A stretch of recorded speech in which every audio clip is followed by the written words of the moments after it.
ভোটের প্রচারে গিয়ে বুথেই ভোটারদের নজরদারির দাবায় ভোটের প্রচারে গিয়ে বিতর্কিত মন্তব্য করলেন বিদায়ী তৃণমূল বিধায়ক।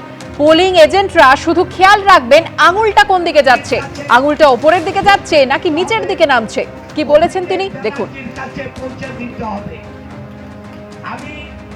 তারা আমাদের পোলিং এজেন্ট হবে, শুধু খেয়াল রাখবেন আঙুলটা কোথায় যাচ্ছে, আঙুলটা নিচে আসছে না আঙুলটা উপরে যাচ্ছে।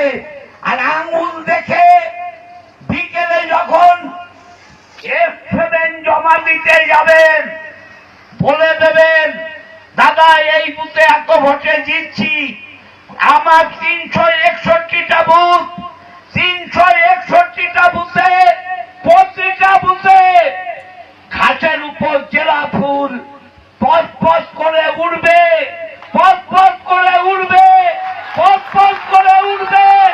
আর দেবাংশুর জয়যাত্রা, দেবাংশুর জয়যাত্রা অব্যাহত থাকবে। আমরা খুব স্পোর্টিংলি নিচ্ছি ব্যাপারটা।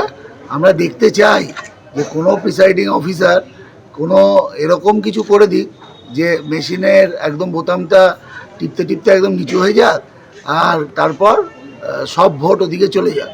এরকম যদি আজব কল্পনা কারোর থাকে সেটা এদের মাথায় আছে, এরাও জানে কি হবে, তাই এসব আজগুবি কথা বলে লোকের মন ভোলানোর চেষ্টা করছে।